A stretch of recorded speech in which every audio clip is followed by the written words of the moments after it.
Щирі вітання, дорогі слухачі! На каналі Кот Величі і з вами я, Шомська Людмила. Запрошую вас на українську народну казку про кам'яну державу. А також прошу вас долучатися до каналу і поширювати українську творчість разом. Раз за синіми морями, за скляними горами жив собі чоловік. Бідний, убогий. Був у нього один син Юрко. А бідний чоловік завжди із чимось має клопіт. Так і цей бідолаха мав біду. У школі діти дражнили хлопчину: Юрку, чи хочеш ти кров'янку? Він, неборак, хотів би, та звідки візьме кров'янку? І як хлопцеві надокучило слухати ці дратування, сказав: і їстиму ковбаси, скільки лиш у мене влізе. І не скінчив школу, а записався в помічники до м'ясника. Тут їв ковбас удосталь, і ріс, як з води, і сила прибувала. На той час, як вивчився і дістав свобідний лист, так називалось свідоцтво про закінчення науки, таким став, як дуб. «Слухай, Юрку, – говорить йому господар-м'ясник, – лишайся в мене. Ліпшу роботу ніде не знайдеш. Я звик до тебе, а ти до мене. Маю дочку, оженишся, і як постарію, перебереш мою крамницю». «Ні, – каже Юрко, – я йду світом шукати більше щастя». Так і вчинив. На ті гроші, що дістав од м'ясника, купив собі ніж, сокиру, точило, узяв чого їсти в торбу, вклонився господареві і рушив в дорогу. Іде день, другий, третій. У кожному селі заглядаються на нього дівчата. Хлопець видний, але Юрко йде все далі і далі. І ось натрапив на пустелю. Ні дерева, ні ріки. А спека велика. Змучився хлопець, але мандрує далі. Одного дня зустрів у пустелі лева, орла і мурашку. Коло них лежить убитий кінь, і кожне би хотіло спробувати м'яса. Лев речить: «Я цар звірів, кінь мені належить». «Ні, бо я перший побачив його», – говорить орел. А мурашка: «Я побачила коня». Сперечаються і нікому розсудити їх. У ту хвилину, як Юрко надибав на цю сварку, мурашка такого ляпаса левові вліпила, що тому аж зуби зацокотіли. Побачила людину, перестали гристися і просять: «Суди нас», – ричить лев. «Розсуди нас», – клекоче орел. «Розсуди нас», – пищить мурашка. Подивився хлопець на них і на мертвого коня та й каже: «Слухайте мене, я вас поділю, якщо ви погодитесь з моєю дільбою». «Погодимось». «Ну, то добре». Узяв ніж і сокиру, засукав рукава, розрубав коня, вийняв нутрощі і загорнув у шкіру. Повідрізував м'ясо, склав його окремо, кістки у третю купку. «Отож», – говорить до орла, – «тобі м'ясо треба, це твоє». Дав йому всі нутрощі. «Тобі, леве, буде ось», – показав на м'ясо. «А ти, мураше, залізеш під кістки і гризи, доки зуби не притупиш. Чи ви задоволені?» «Хай буде». Тоді Юрко зібрав путь, та лев спинив його. «Чоловіче добрий, ти вчинив порядок межи нами, і я хочу віддячити». Вирвав із гриви 3 волоски і додав: «На, сховай ці волоски. Пальцями посучиш їх і подумаєш про те, аби зробитися левом, одразу бажання сповниться». Узяв Юрко волоски і говорить сам до себе: «Не тяжке діло, якщо і не придасться, то й не зашкодить». Прискочив орел: «І я хочу віддячити тобі». Висмикнув зі свого крила перо. «Коли треба буде море чи ріку перелетіти, потягни оцим пером за вухом, і тої ж миті зробишся орлом. А як захочеш знову бути чоловіком, лиш проговори. Достатньо вже був орлом. Подякував Юрко левові і орлові та й рушає в дорогу. А я що, я нічого? Запищала мурашка. Хіба я не можу нічим заплатити за мудру пораду? На, прийми від мене волосок. Сховай і буде тобі у пригоді. В ньому така сила, що як його пальцями погладиш, то відразу мурашкою станеш. Світ великий, життя довге. Подякував Юрко і мурашці, вклонився і йде далі. Йде пустелею. Почало вечоріти, а раптом бачить, перед ним праворуч і ліворуч море. Кінця йому не видно. Що тепер робити? Вертатися назад? Зажурився Юрко, а тоді вдарив пальцем у чоло. А перо з орла нащо? Спробую, може, з того щось і буде. Вийняв перо, потяг поза вухом і, віруйте, не віруйте, одразу став орлом. Летить, добрі 2 години, і долетів до другого берега. А там над водою високий палац із самого срібла золота. Одне вікно відчинене, а у вікні красна дівчина. Такої ще ніколи не бачив. Тут, мабуть, живе цар, а це царева дочка, міркував Юрко. Закружляв над палацом і злетів до дівочої кімнати. Царівна швидко зачинила вікно і побігла до батька. Татку, ходіть погляньте, який прекрасний орел залетів до моєї світлиці. Цар прийшов, глянув і каже: справді дуже гарний. Можна дати його до саду, там такого ще нема. Ой ні, це мій, бо залетів до мене, хай буде по-твоєму, засміявся цар і наказав зробити для орла золоту клітку. Принцеса дуже полюбила птаха, ходить за ним, годує і поїть. Якось вона захворіла і лягла спати без вечері. А коли смеркалося, орел оглянувся довкола, вийшов з клітки і зробився парубком. Сів до столу, повечеряв, випив вина і став коло постелі, милується красою царівни. Почало розвиднятися, знову обернувся на орла, зайшов у клітку і замкнувся. Вранці служниця прибирала і похвалила принцесу. Добре, що ви поїли вечерю. Дівчина глянула на стіл. Справді, вечеря з'їдена. Чудується. Хто би міг поїсти? Кімната ж була замкнена. Треба подумати. Як принесли вечерю, що стане й на 2, вона трошки поїла і лишила. Лягла у постіль, але не спить. Але десь коло півночі все-таки заснула. А Юрко цього й чекав. Виліз із клітки, зробився парубком і смачно поїв. Помилувався ще красою дівчини і знову перекинувся в орла. І цього разу служниця хвалила принцесу за добрий апетит. А та дає тверде слово, що вже не засне і мусить дізнатися, що тут відбувається. Як принесли вечерю, трохи поїла, лягла спати у постіль і прикинулась, що спить. Юрко думав, що вона заснула. Вийшов із клітки і сів до столу. Поїв і став коло постелі. Дивиться на дівчину, а вона все бачила. Коли хлопець хотів перекинутись орлом і зайти до клітки, вхопила його за руку. «Хто ти за один? Як сюди потрапив? Сядь і розкажи». Юрко усміхнувся, присів коло дівчини і став розповідати.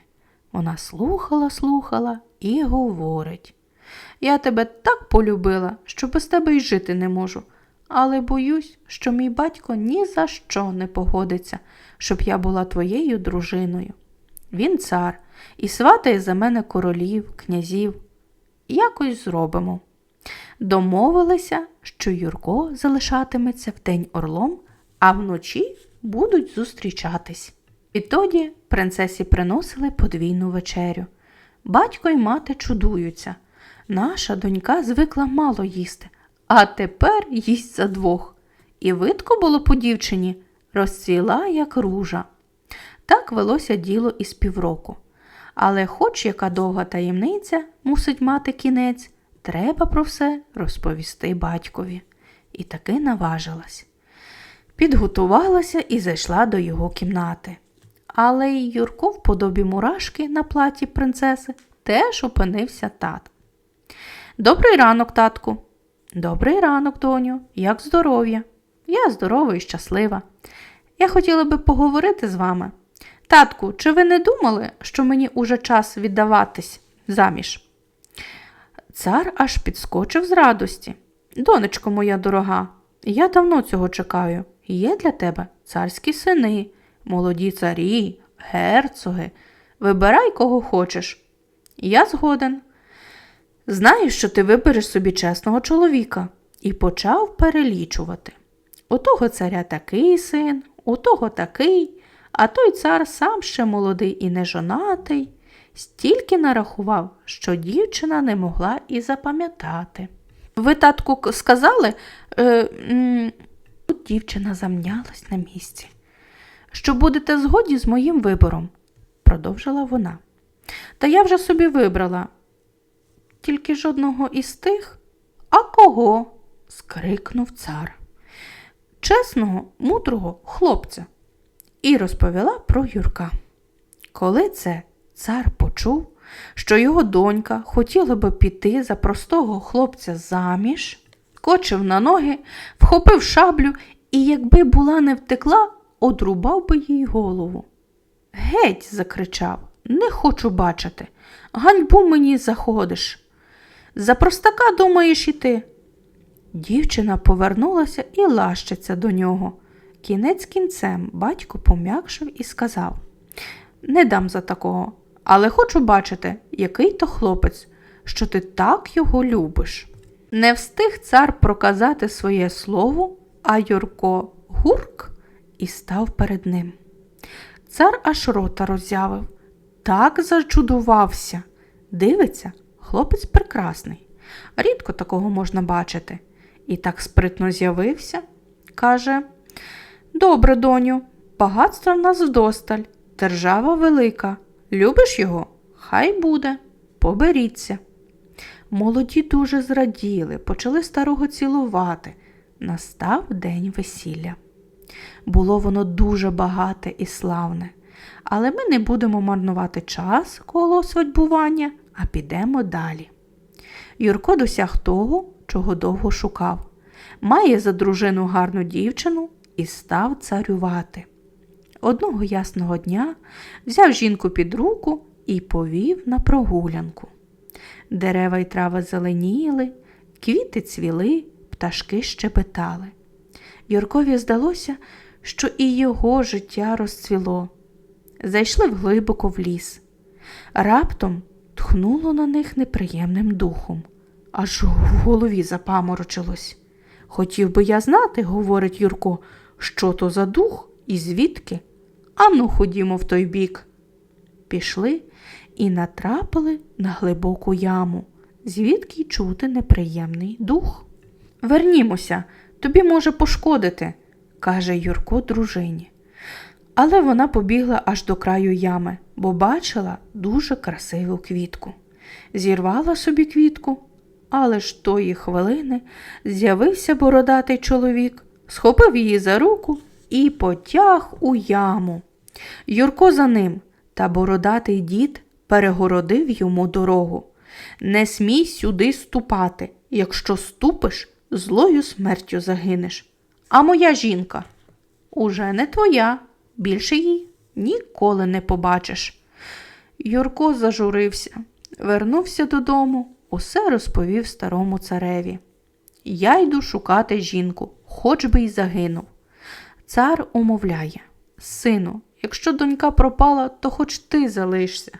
Ти вже моя дитина». Але Юрко вирішив іти.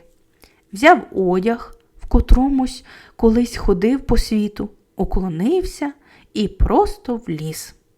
Заглядає в яму, а дна і не видно. Не завагався, скочив, почав падати. Не пам'ятає, як довго падав. Чи день, чи два, упав на дно і зомлів. Коли опритомнів, розглянувся навколо і зрозумів, що він у дивній підземній державі. Тут ліс, поле, трава, а немає ні людей, ні звірів, ні птахів. Усе обернено на камінь. Налякався Юрко. Що це за держава така? Помалу став на ноги і рушив у путь шукати жінку. Йде, але всюди лише одне каміння. Під вечір натрапив на палац. На воротах сторожа, але з каменю, і зброя камінна. Відчинив Юрко двері і ступив до палацу. Ніде нікого. Так йому сумно, аж плакати хочеться.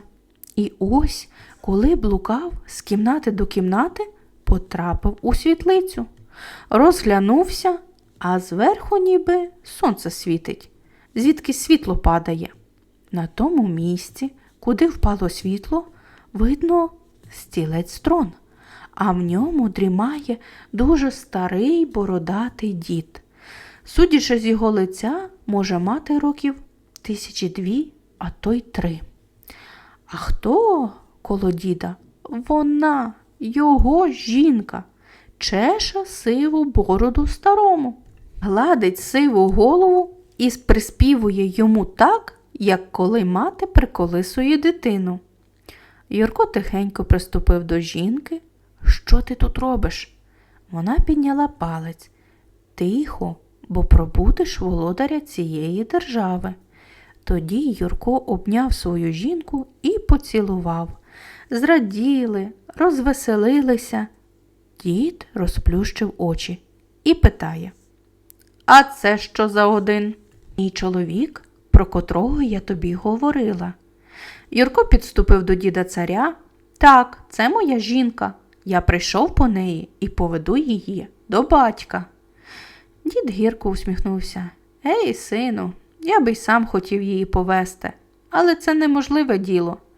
Більше свій край не побачите. Тут будете жити і помирати. Сядь, синку, коло мене, і я тобі розповім про цю державу». Юрко присів, а старий почав. «Ця держава, де тепер і люди, і звірі, і птахи перемінені на каміння, колись була багата і жива. Я її цар. Але один змій-чарівник позаздрив і всіх поробив каменем. А мені зробив найгірше. Смерть від мене відігнав. Мушу доти мучитись, доки не знайдеться мудрий чоловік, котрий мене визволить. Тут є залізна брама. Через неї веде шлях назад. Але знай, тієї ями, до якої ти впав, більше нема. Заросла і стяглася. Лише залізна брама залишилася. Вона замкнена діамантовим ключем. Та й ключа нема. Його треба дістати. А дістати може лише мудрий чоловік. Не так далеко звідси є чорна держава, десь миль за 700. Путь дуже тяжка. Треба йти 500 миль звичайною дорогою, 100 миль навкарачки, а ще 100 таким вузеньким тунелем, що ледве палець у нього просунеш. Якби знайшовся такий мудрий витязь, але такого на світі немає, який зміг би це зробити. Але це ще не все, бо ключ лежить у голові змія, у діамантовій шкатулці. Ну, що ти скажеш на це, Юрко? Я спробую пройти шлях. Попрощався із жінкою і дідом та й рушив дорогу. Перші 500 миль того ж дня перелетів орлом. Але далі дорога ставала все вужчою і вужчою. А потім перед хлопцем відкрилася яма. Тоді Юрко зробився чоловіком і навкарачки ліз 100 миль. Найтяжче проходив вузенький тунель. Обернувся на мурашку і почав повзти. Приклав усі сили і переліз. дійшов до Чорної держави, перемінився на орла і полетів. Хотів бачити села і людей, але їх не було. І ось летить він над прекрасною толокою з різноманітними стадами, але вся худоба чорна. Через те, мабуть, і держава зветься Чорною, бо тут усе чорне, думає Юрко. Закружляв він над високим деревом і сів на вершок. А під деревом odpoczywали пастухи, розіклали вогонь і полуденкували. Говорять між собою: та що буде з нами? Скоро і нам смерть через того змія. Знищив безліч худоби, а вбити його нікому. Наш цар Небурак щодня наганяє до логовища змія багато свиней, аби той жер свині, а людям дав спокій. Вже й пастиря цар не може дістати, бо хто раз побачить це страховище, одразу втікає. Так і є. Вже 3 дні цар не може знайти пастиря, і 3 дні змій постить. Якщо так буде 1 день, то почне нищити людей. Замовкли, зажурилися. Добре, думає собі Юрко, буду я свинарем. Я пожену свиней до логовища, піднявся з дуба і не зупинявся, доки не долетів до царської палати. Обернувся знов на чоловіка і просто до царя Чорної держави. Добрий день, пресвітлий царю. А той і голову не зводить. Юрко вклонився вдруге. Добрий день, пресвітлий царю.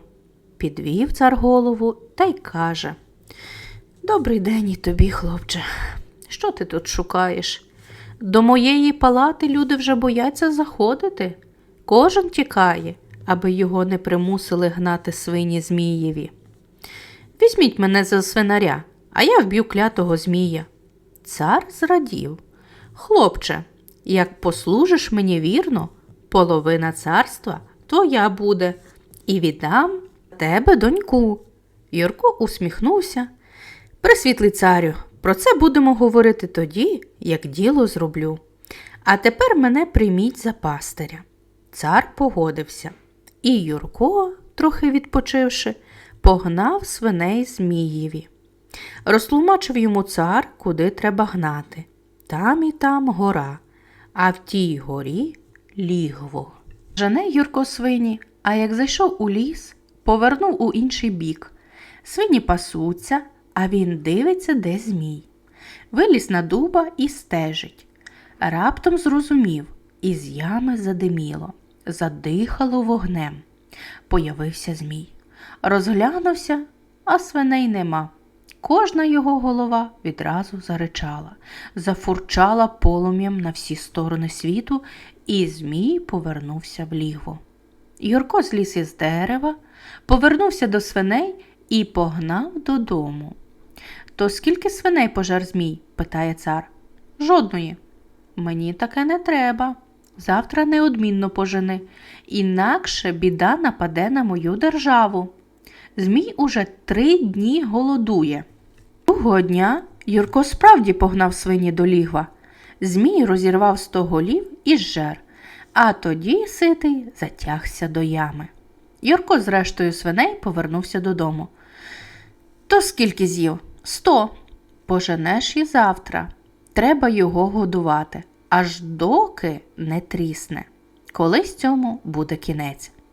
Третього дня змій роздер вже 90 свиней, а на 4-й – 80. Усе менше й менше. Юрко сидів на дубі і спостерігав, вивчав звички змія. Далі вирішив діяти. Як одного разу змій розривав свині, він перекинувся на лева і скочив поміж стадо. Коли заричав, а у лева голос такий страшний, аж земля дрижить. Всі свині повтікали. Розсердився змій, кинувся на лева, але й лев не лежав. Як змій почав сапати вогнем, вскочив позад нього, приловчився і хап! Відкосив одну голову. Змій розлютився, а лев усе прискакує і по одній голові відриває. б'ються уже по коліна в крові. Тоді лев розігнався, скочив на змія, зробився чоловіком, витяг ножисько і відтяв йому останні голови. Так знищив Юрко змія. Розколов найбільшу його голову, а з неї вибігла лисиця. Юрко тієї ж миті обернувся на орла, наздогнав лисицю і схопив. Потім знову зробився чоловіком, розбив лисиці голову і бачить шкатулка. Відкрив шкатулку, а там діамантовий ключик. Сховав Юрко ключика і жене свиней додому. Цар і питає: «То скільки з'їв змій?» «3 роздер, та більше не роздере». «Що ти говориш?» Цар подумав, що юнак зі страху втратив розум. Змій убитий. Цар дав наказ швидко впрягти коней у бричку і поспішає в ліс, щоб своїми очима бачити вбитого змія. Здалеку видно, ворони каркають, клюють очі у змієвих головах. Цар повернувся додому. На своїм дворі обійняв Юрка. «Проси, що захочеш. Золото, державу, доньку». З радощів аж заплакав. Юрко заспокоїв: «Не треба мені ні золота, ні держави, ні вашої доньки. Одне буду просити: спаліть ту угоду, за якою мав би у вас служити рік». Цар тої ж хвилини кинув угоду у піч, але почав благати Юрка: «Хоч би погостився зі мною на розлуку». Постилися, красно розпрощалися, і Юрко зібрався у свій край. Долетів до тунелю і журиться: «Якщо зроблюсь мурашкою, то як тоді потягну ключа?» Але бачить, що тунель розширився. Тоді обернувся на орла. Як долетів до половини, тунель ще більше розширився, і Юрко вже міг іти в подобі чоловіка. Жінка вже очі виплакала, бо думала, що Юрко загинув. А як побачила, з радощів закричала. Аж дід пробудився: «Що, синку, вдалося чи не вдалося?» Замість відповіді Юрко показав діамантового ключика. «Чи цей?» «Той самий». «То тепер можемо рушати додому?» – каже Юрко жінці, «бо твій батько помре із жалю». Тоді дід сказав: «Дайте, і я з вами. Ти, Юрку, мене визволив од вічної покути. Тепер відімкнемо цю браму, і закляття минеться. Моя держава оживе, і передам її на тебе». З тим зібралися в дорогу. Дід повів їх до гори. «Дивись, тут була яма, через котру ти впав сюди. Її вже нема, але ходімо далі». І повів їх через ліси, скелі до величезних залізних воріт. «Та як маленьким ключиком отакенну браму відімкнути?» – питає Юрко. Старий дід взяв у руки ключика. «Подивись сюди. Біля брами в скелі є залізні дверцята, замкнуті золотим замком». Дід діамантовим ключем відімкнув замка. За дверцями лежав здоровенний залізний ключище, якого Юрко ледве витяг. Тоді приклали сили усі троє і вставили ключище в отвір брами. Відмикати не треба було. Ключ заскрипів, і брама розкрилася сама. За брамою вихід в інший світ, звідки вони прийшли. Але старий дід зупинив попутників.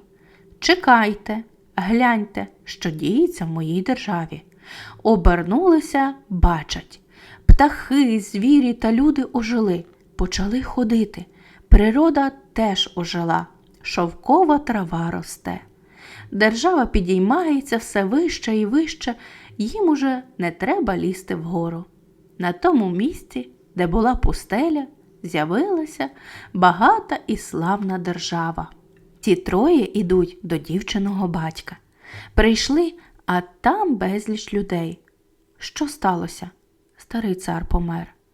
А бородатий дід, коли це почув, поспішив до мертвого і почав над ним ворожити, ключиком обтирати. І нараз бачать, цар устав, і так зрадів, що аж заплакав. І приготували велику гостину. Всіх людей з держави покликали на неї. Кого царські слуги стріли на дорозі, кожного вели в палату і садовили до столу. Їли, пили, веселилися, а найбільше 2000-річний бородатий дід. Їв, пив, гуляв, як молодий, і танцював. І доти дотанцювався, що заплутався, впав і розсипався на порох. Але й ця пригода не перешкодила гостині. Гуляли, доки їм не надокучило. От і казочці кінець, а хто слухав – молодець.